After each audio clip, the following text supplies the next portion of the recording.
The soft morning light was coming through the elegant stained glass window.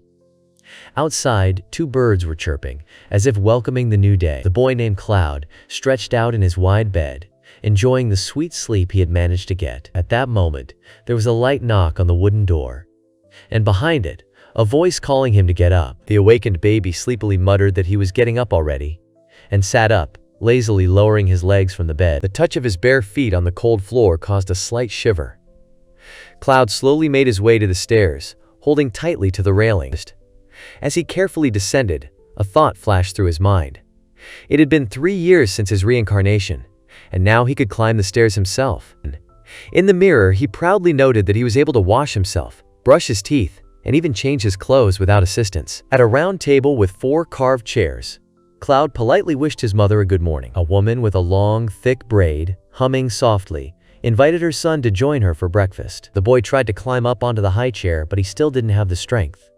Trying hard, he tore himself off the floor again and again. His mother, with a slight smile, caught him and sat him down herself.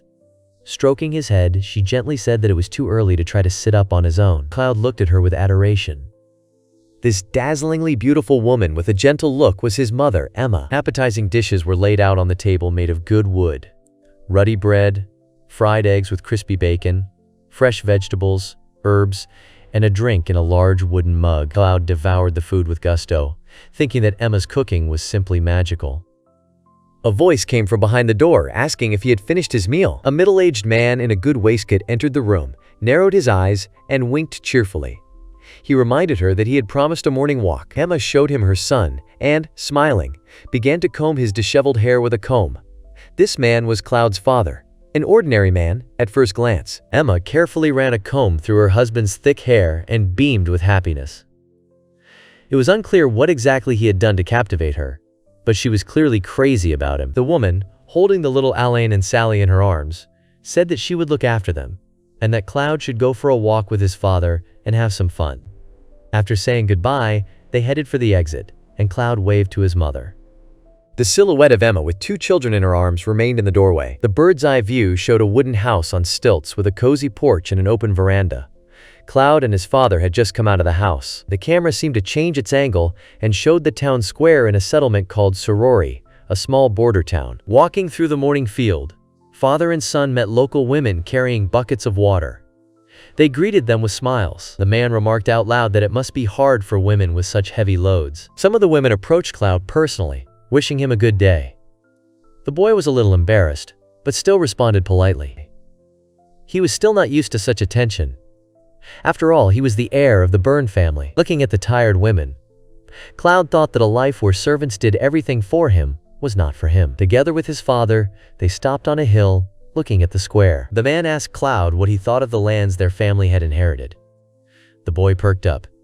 Theaters, fountains, and much more could be built on these vast expanses. His father nodded approvingly. But suddenly the man theatrically fell to his knees and exclaimed with despair in his voice that no one wanted to live here. Cloud was taken aback. Sometimes his father could be overly expressive. Pointing into the distance, the man pompously declared that the demonic forest, which hid terrifying creatures within, was to blame for everything. Cloud frowned in confusion. The father's imagination painted a terrifying picture, as if every day was filled with the terrible cries of these monsters, and everyone who tried to clear the forest died. He was sure that it was impossible to defeat them. The man narrowed his eyes and said that soon the monsters would come outside the city.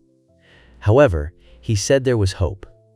When Cloud turned 5, something fateful would happen. Still kneeling, the father reminded that according to local tradition, every child at age 5 receives a special gift from the church, a skill that can change his destiny and perhaps even stop the darkness. As if against the backdrop of majestic mountains, he took his son by the hands and proudly said that Cloud was the eldest heir of the Byrne family, which meant that a special role awaited him. Looking at his father's shining face, Cloud felt for the first time what it was like to be truly believed in. In his past life, no one had placed such hopes on him, and it warmed his heart. Cloud's enthusiasm lit up, his face breaking into a wide smile, his eyes shining with inspiration. He nodded eagerly, confirming his determination to his father. Suddenly, a sharp bell ringing sounded over the city, disturbing the peace. Father and son looked at each other in surprise. Usually the ringing is heard only at midday. A piercing cry was heard from afar. Someone was calling the master. Out of breath from running fast, a man ran up to them. It was the merchant Kellen. The father and son asked him what had happened and why he was in such a hurry. The man was shaking and looked scared to the core. Kellen, terrified, cried out that a Cerberus had appeared at the city gates. It fell to its knees with a crash before the master and his son. Cloud's father, though shocked, demanded an explanation. The merchant explained that the watchtower had already transmitted a message. The monster had been identified by its sinister gaze and black mane. No doubt about it. Cloud saw his father's face twist in fear. The man wondered why the Cerberus had appeared now, since it had not left the mountain for decades. Quickly pulling himself together, his father declared that the main task now was to save the villagers. Without wasting any time, he ordered Kellen to gather all the meat in the city and deliver it to the gates immediately. The merchant, in a panic, objected that winter was approaching. The animals would hibernate, and without meat the city would starve. With desperate determination, Cloud's father asked the merchant a direct question. Would it be better to be torn apart by a Cerberus than to lose his food? Despite his protests, he was ready to take responsibility. Turning to his son, the man ordered him to return home immediately. Standing at the entrance to his home, Cloud clenched his fists in frustration. He wondered how things would have been different if he had already possessed his skill. Perhaps then he could have protected Surori. Remembering how much hope his father had for him, Cloud turned around. His mother met him at the door and asked where the head of the family was. The boy blurted out that a Cerberus had appeared at the gate, shocking Emma. At that very moment, both froze, hearing a new, much more alarming bell ringing over the city. It came from the city square. Cloud, overcome with panic, imagined the city on fire. The thought of his father being in the middle of the disaster made the boy run. He didn't hear Emma's pleas for him to stop. As he raced towards the city, Cloud remembered how no one believed in him in the previous world. Now, he wanted with all his heart to be of use to those who saw hope in him. The town square was in chaos. Bells were ringing. People were running in panic. Cloud's father was directing the action, giving orders and looking for water mages to put out the flames. The boy, out of breath from running, stood frozen in a daze, watching the scene. He heard screams about the Cerberus breathing fire and that he had to stop the monster before the city was reduced to ashes. Despite the chaos, his father insisted that the fire was almost out. He called on everyone nearby to send the villagers to safety. Cloud watched with concern, but also admiration for his father's fortitude. Realizing that his father was alive, the boy breathed a sigh of relief. Meanwhile, his father raised his voice, calling on everyone to take up arms and fight back against the Cerberus that had already broken through into the city. Cloud turned around in horror. On the roof of one of the houses stood a huge beast-like creature, surrounded by hurricane-force winds. For the first time, he saw that the Cerberus's howl could cause a real tornado. Seeing the approaching danger, Cloud was internally eager to fight, but he didn't know what exactly he should do. People around him were running around, screaming, and preparing for a desperate defense. Before he could make a decision, something strange caught his attention. In the midst of the chaos in the square, a huge snow-white dog suddenly appeared. Cloud couldn't believe his eyes. He blinked, then blinked again. Before him stood a huge creature, strikingly reminiscent of a friendly dog. Everything around him looked absurd. In front of him was a shaggy white animal with gentle eyes, and around him were people in a panic. Images from his previous life surfaced in his memory, where he saw similar dogs at exhibitions, and everyone admired them. But reality snapped back as a huge dog charged straight at him at a terrifying speed, leaving ruins in its wake. Cloud froze, unsure of what to do as the white shadow drew ever closer. The huge snow-white dog easily jumped over the platform and darted through the crowd, sweeping away everything in its path, inexorably approaching Cloud. In the midst of the chaos, the boy suddenly noticed Emma running towards him. At the same time, his gaze turned again to the approaching dog, and strange images came to mind. All this had happened to him once before. In some other life, memories came flooding back. In his past life, he was an unwanted child. His parents were unloving, but animals always gravitated towards him. He grew up among four-legged friends. Among the many, I would be very happy if you subscribed to the channel, liked and wrote a comment, rating this manga on a scale from 1 to 10. Your opinion is very important to me. This will help me better understand what my audience is interested in, because you are really important to me. Pictures of the past, an episode clearly emerged when he got a new job. And on the very first day, going out into the street, he encountered a white dog, exactly the same as now. The unexpected blow made him lose his balance, fall right onto the roadway, and a second later he found himself under the wheels of a truck. Death came instantly. A piercing cry of his name pulled Cloud out of his memories. He was here again, in another life, among other people. Emma rushed forward and covered her son with her body, protecting him from the monstrous beast. At that moment, Cloud realized that he now had a mother who was willing to sacrifice herself for him. And he had to repay in kind. The boy, still standing behind his mother, remembered an old trick from his past life. A word that always worked on dogs. Gathering his courage, he shouted the command clearly and loudly. Surprisingly, the monstrous dog immediately froze, sat down, and began to shrink in size. The townspeople, who had recently been screaming in horror, now froze in amazement. The former Cerberus, who had brought fear to the area, had become a tiny dog. Cloud dropped down next to him and gave him another command, to extend his paw. To his surprise, the dog obeyed. However, a sudden sneeze with a whirlwind and flames, escaping from his mouth, threw him to the ground. Looking at the smoking ruins behind him, he thought, maybe the monster had come here not to destroy, but to find him. The scene changes to the cozy home of the Byrne family. At the table, they discuss whether to keep the smaller Cerberus, now Siri, as a pet. Twins Alavan and Sally cuddle the dog and beg their father to let her stay. Emma agrees with a smile. Cloud voices his opinion. Although everyone liked Siri, the last word should go to the father. After a short pause, the man nods, and the house fills with joyful exclamations. From that moment on, Cloud's life changed. He taught Siri not to breathe fire, and soon the residents got used to the large but now friendly dog on the streets of the city. Over time, Cloud began to attract other creatures to himself. One morning, 15 hamster priests with shining eyes and sacred staffs approached the house. The Byrne family has grown noticeably. Food is steaming on the table, Emma is still as caring, the father is relaxing by the fire, and the children are playing with the animals that have filled their home. Several years have passed. The children have grown up noticeably. Their clothes are decorated with magical patterns. Among them is Cloud, grown up and serious. The house outside is shrouded in snowdrifts, but spring is already approaching. In this world, it begins on the first day of the new year, which is revered as a gift from the goddess. Morning in the stained glass room. The maids are dressing Cloud in his best clothes. The calendar is different here. There are only 4 months in a year, and each has 90 days. The twins are delighted with the way their big brother looks. And Cloud knows that with the arrival of spring, the most important day of his life is approaching. A large crowd had gathered outside the church in the town square.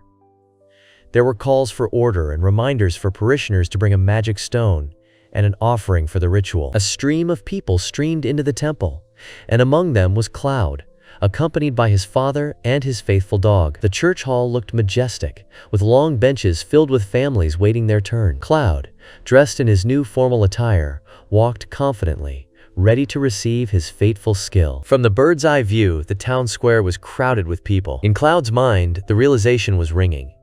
He was 5 years old, and he had finally arrived at the ceremony that would determine his future. He felt determined.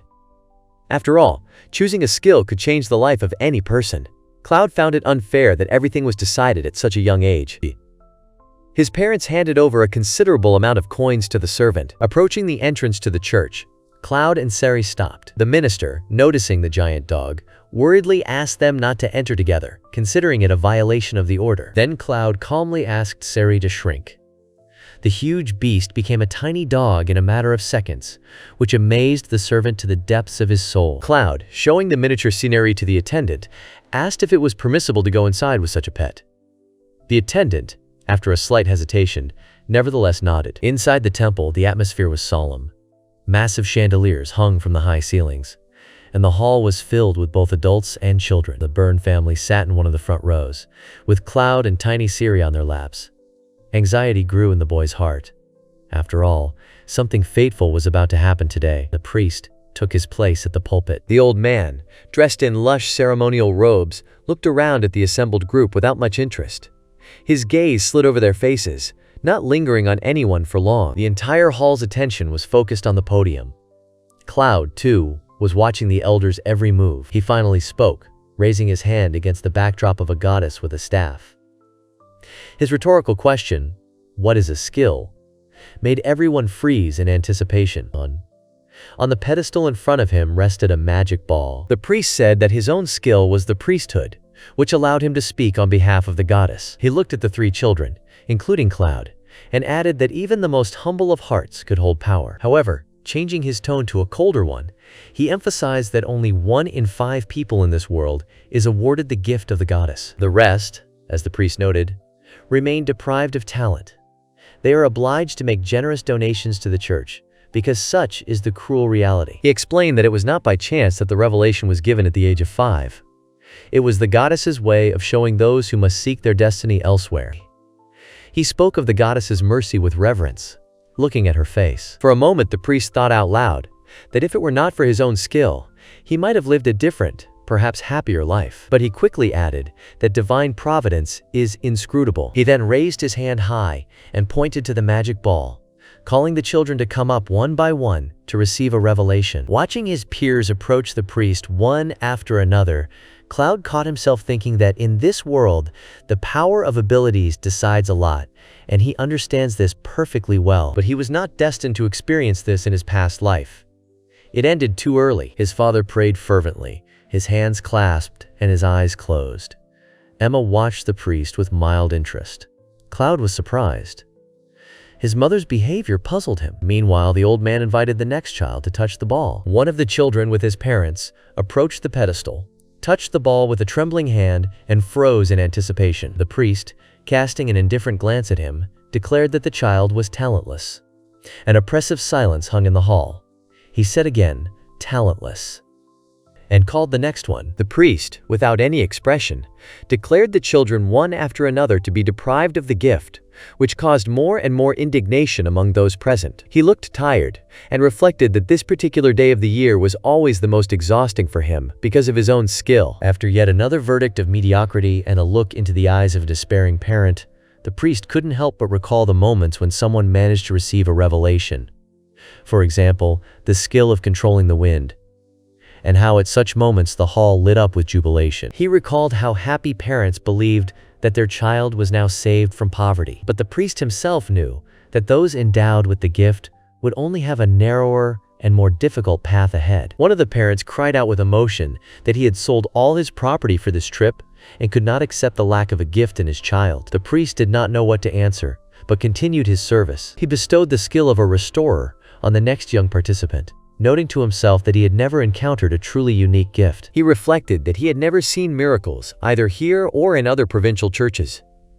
But his heart still secretly held hope. If only once, he thought, he could see a real divine miracle. After all, if the goddess had given him this skill, surely she had not abandoned the hope of seeing her will in great manifestation. Lost in these thoughts, he called the next one, a dark-skinned boy named Eld, who came from a simple village. Out of habit, he ordered her to stretch out her hand to the magic ball and quietly asked the question, "Will the goddess touch the heart of another child today?" Suddenly, a blinding column of light burst out of the ball, enveloping Eld in radiance.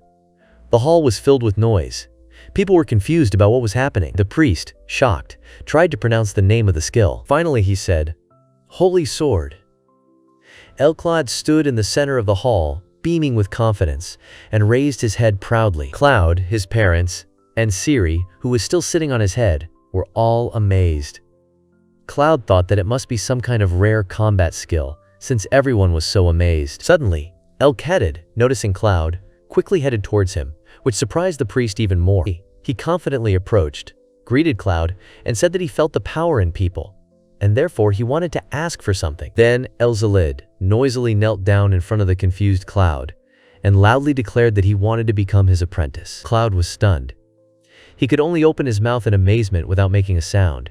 He asked why he thought he was strong. Elgad, without rising, exclaimed passionately that he had heard of the savior of the city of Surori and knew of no one stronger. He was sure that Cloud was the best teacher and asked to be taken on as an apprentice. Cloud was flattered by the attention and decided that it was probably worth starting with such words. At this point, Siri, who had been sitting peacefully on Cloud's head, barked, jumped down, and solemnly placed his paw on Elcadid's head. The boy, with shining eyes, took this as a blessing. Elcad jumped up, thanked Sillery for the honor, and immediately rushed away to tell his village about it. Cloud stood there, confused and a little lost.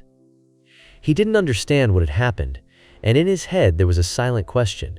How was this even possible? Meanwhile, the priest, still shocked by the fulfillment of his longtime dream, called the next participant, Tina von Barbarossa. A girl stepped out of the rows and walked down the aisle toward the podium.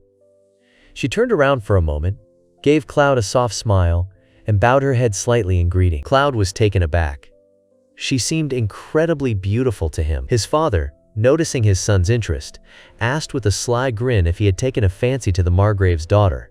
Because Cloud's gaze was fixed on her, he immediately began to deny it. The priest, internally tense, turns to the goddess, asking her to grant a revelation to this young girl as well.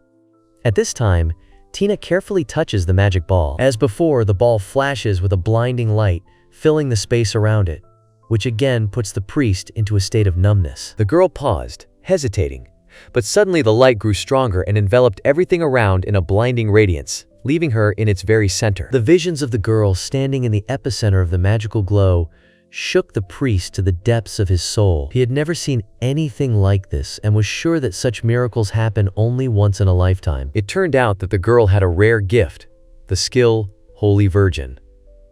The shocked priest lost his strength and fell to his knees. The people sitting on the benches were as shocked as he was. A single cry of amazement rang out from the hall, and all eyes were fixed on the girl standing in the center. Quickly recovering from her surprise, she slyly stated that such a result was entirely predictable. Cloud's father was impressed, and the boy himself too. But only Emma remained calm. Moved to tears, the priest raised his eyes to the image of the goddess and thanked her with all sincerity for hearing his prayers. The girl and her father, the Margrave, beamed with joy. The man lifted his daughter into his arms, and the hall greeted them with applause. Meanwhile, the priest discussed the miracle with his colleagues, accepting their congratulations. Cloud and his parents continued to sit in the hall, and the boy sadly thought that now he would have to spoil the family's mood. After all, the priest was so carried away that he missed his turn. One of the assistants noticed that there was one more candidate left. The priest called Cloud over and thought with a heavy sigh that this might be his last number for the day. At this moment, the sun shines outside the church, and a voice is heard inside, asking if the goddess will grant a revelation to young Cloudburn. The scene shifts to a carriage rolling down a country road.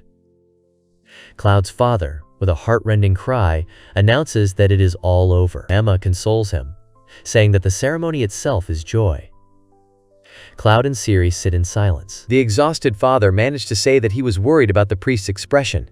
Then, remembering the Margrave's menacing look, he fell silent nervously. Emma gently reassured her husband, believing that he was thinking too much about this. The man admits that he doesn't know how to explain everything to the townspeople. Cloud, however, is dejected and quietly asks for forgiveness, being sure that everything happened because of him. The father immediately encouraged his son, assuring him that he was not guilty of anything, because these were just adult conversations.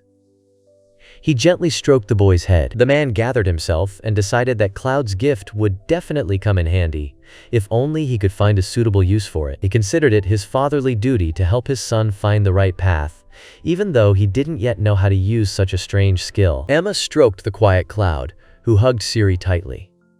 He was slightly upset, because his skill turned out to be trainer. The story returns to the moment of revelation. The church was noisy, and the priest proclaimed that the goddess had given the boy a special gift. And this gift is trainer. Neither the priest nor Cloud understood what exactly this skill meant. People in the hall looked at each other and whispered. No one had heard of such a thing before. Suddenly, the magic ball cracked. The priest noted sadly that the artifact had served faithfully for many years. It was time to stop working. Standing before the assembled group, the priest solemnly declared that, on that note, the ceremony for the current year was over. Cloud stood there in amazement. The Margrave, sitting in the hall, looked sullenly at someone from the crowd, and his bespectacled confidant silently watched every change in his facial expression. Suddenly, the Margrave broke the silence and told his daughter that they were leaving. There was nothing more to do here. Tina, obediently taking his hand, turned around before leaving and glanced once more in Cloud's direction. Cloud remained where he was, silently staring into space, holding Ciri close. The church hall was empty. No one lingered except for the Margrave and his daughter. The girl looked at him for a moment, then smiled slyly. The scene changed. In the Byrne family's house, Cloud burst into tears. His brother and sister tried to console him. Between sobs, Cloud admitted that he had tried his best to hold on, but now he felt like a laughingstock. After all, no one in the room even knew what the trainer skill was. Despite his despondency, his brother and sister praised Cloud, saying that he is a real good guy and very cool. Meanwhile, the boy's pride gauge dropped to level 5. At that moment, the door opened, and Emma entered the room. She admitted that she did not know what this skill meant, but offered to go through all this together. Cloud screamed, asking them not to talk about his ability as if it were a misfortune. His pride gauge cracked in half. He burst into tears again and, covering his face with his hands, sank to the floor. But suddenly a memory flashed through his mind. Siri the dog giving a paw. It was at that moment that he realized what it really meant to be a trainer. Images from a past life surfaced in his memory. A rider, a dog handler, competitions. There he heard about horse and dog trainers. And back then, animals really adored him. But even so, Cloud felt confused again. He didn't understand how his skill could be useful. But at that moment, someone's voice called him master and asked him not to be sad, promising to always be by his side. Cloud automatically responded that he didn't want to be consoled. The voice repeated the address, and the boy suddenly realized. Someone called him master again. He turned to Emma and the children, asking if they had said that. They just shrugged their shoulders in confusion. The voice continued. Cloud looked down and saw a happy Siri, wagging his tail. After a short pause, the boy's face twisted in shock. Grabbing Siri in his arms, he shouted, demanding an explanation of how long the dog had been able to talk. Siri, with an unperturbed expression, stated that he had always been able to. It dawned on Cloud that perhaps his skill allowed him to understand the language of animals. His brother and sister recoiled in fear, and Emma froze in silence. The boy remembered how in his past life animals literally reached out to him, but now everything took on a completely different meaning. Clutching Siri to his chest, Cloud suddenly blurted out that this world was not the easiest place. Behind him stood his mother, brother, and sister. Emma, still smiling kindly, reminded them that they would cope with any trouble together, as a family. The scene changes to Cloud, sitting with a book, surrounded by hamsters, and contemplating how much his perception has changed since he began to understand animals. He has even begun to discern the speech of these small animals. The hamsters lined up and presented him with gifts, various insects. Cloud politely apologized, explaining that he did not need them. The rodents unanimously assured him that his wish was the law.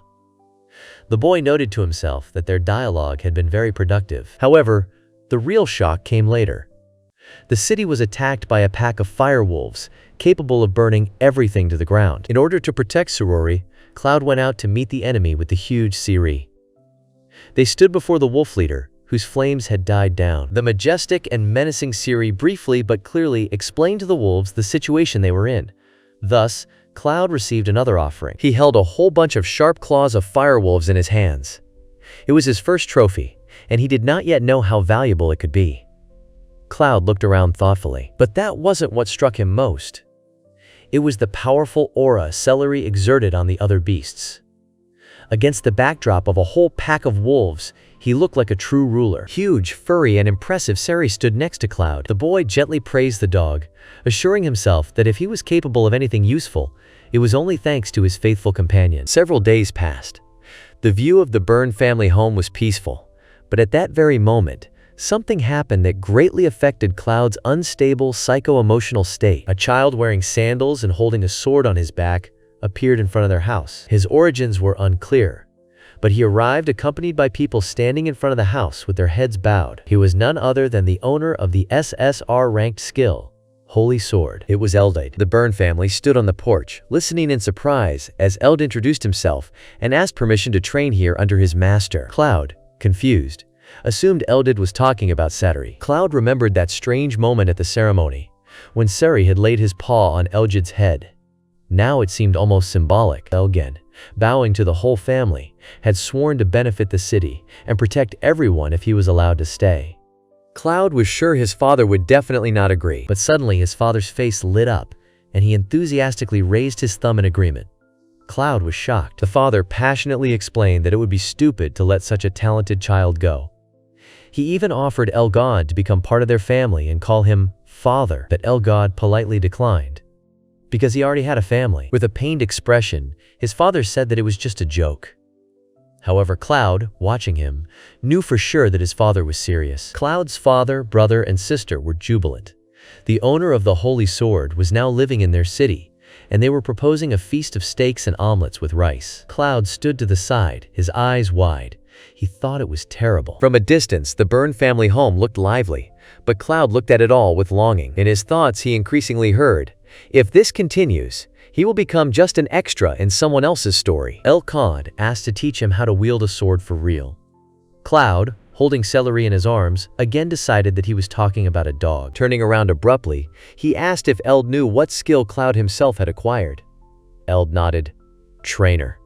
Strange and unknown to anyone, Cloud confirmed and showed off the claws of the firewolves. He proudly said that he got them thanks to his skill. Eld was impressed. Cloud's pride grew. Then El-Karat admitted that although he had received the family sword, he didn't really know how to use it. He could only mow the grass. Cloud perked up. Now it seemed like they had an equal chance. Cloud suggested going to a nearby meadow and practicing there. El-Kid readily agreed and asked to show him the way. On the deserted meadow, El-Kad drew his sword, gripped the hilt tightly, concentrated, and with one powerful swing, he blew away all the grass for tens of meters around. Cloud was dumbfounded. El-Karat threw the sword into the air with a smile and caught it deftly. Cloud finally realized how incredible the power granted by the skill could be. Elmed, laughing guiltily, said that this was all he could do for now. Cloud's relatives were delighted. His father beamed with joy. His brother and sister demanded treats in honor of the new hero, the Holy Sword. El-Karat began to be rocked in their arms, the little ones jumping for joy, in anticipation of the feast. And Cloud, forgotten and depressed, stood aside. It was then that the carriage drove up to him. A man in glasses and a tailcoat came out of it. He came closer, looked around, and politely asked who Cloud Byrne was. The man in glasses who stepped off the carriage turned out to be the butler of the Barbarossa family. He politely asked for a moment of conversation. At the dining table in the Byrne family home, Cloud and his parents were sitting. Opposite them was the butler who had arrived. After a pause, his father broke the silence and asked in a reserved tone what they owed to the visit of the Margrave's representative. The guest explained that he had come on a personal mission from Mr. Kars von Barbarossa. At the mention of that name, Cloud's father visibly tensed, recalling the awkward moments of the ceremony. Cloud, in turn, instantly recognized the man who had been watching him closely that day. Suddenly, the father couldn't take it anymore. He jumped up, shouting apologies and claiming that it wasn't Cloud's fault that he had the skill he had. He begged to be allowed to take the punishment in his son's place if necessary. The butler looked at him in surprise. The father grabbed the knife with a trembling hand and was about to raise it when the butler finally interrupted the scene. In a voice full of surprise, he calmly informed that the Margrave was not at all offended. On the contrary, Mr. Kars expressed a clear interest in young Cloud Byrne. Confirming his words, the butler took out a letter sealed with his personal seal and said that he would now read its contents. The message was addressed personally to Cloud. A stunned Cloud listened in silence as the butler read out the beginning of the letter, where Kars von Barbarossa himself addressed him by name. Meanwhile, the action moved to the majestic gates of the estate, with columns, high windows, and massive doors. This was the house of Barbarossa. Luxury reigned inside. Massive furniture, curtains, flowers and vases, everything spoke of wealth. Tina, dressed in a luxurious dress, was sitting on the sofa. A small dog was sitting peacefully on her lap. The girl chuckled, stroking the pet and anticipating how much fun it would be when it arrived. Dozens of toy dogs lay around. The guest invited to tea with Mrs. Tina von Barbarossa had already left. People had gathered in front of the Byrne family home again. The carriage was ready to go. Emma asked her son if he was sure he wanted to go alone. Cloud assured her that everything was fine. He added that Alan and Sally might be upset if their mother suddenly left without them. Cloud, dressed in his finest, waved goodbye to his family. His butler waited behind him by the carriage. His mother smiled from the porch, returning the gesture. The carriage pulled by 2 horses moved slowly along the road. Cloud and Siri were sitting inside. Cloud looked out the window tiredly, thinking about how long they had been traveling. He mentally imagined a map of this world. His hometown of Sorori was on the very outskirts. while the Margrave's possessions were located in the very center. The wheels of the cart bounced on the bumps, and Cloud became increasingly convinced that the journey was indeed long. But something else worried him even more. His buttocks began to hurt badly from the constant shaking. He was ashamed of the very fact of this pain. Meanwhile, Siri was sleeping soundly, curled up in a ball on his lap. Cloud couldn't understand how the butler remained unperturbed by such shaking. The boy's thoughts wandered. Was there really no suspension, no shock absorbers, no hydraulics in this world? He dreamed of comfort on wheels. Suddenly his attention was drawn to the snorting of a horse urged on by the coachman. Cloud, delighted, informed the butler that they seemed to be getting close, who merely nodded in response, maintaining the same restraint. Sitting across from Cloud in the shaking carriage, the butler slowly asked if the boy had been in their area before. Cloud hesitated, then admitted that he had not. But now he heard the horse snort tiredly and thought that they were already close. The butler, raising an eyebrow, said that Cloud seemed to be an unusual person. Just one snort, and he already understood everything. Cloud looked away awkwardly. He did understand, but not from the sound.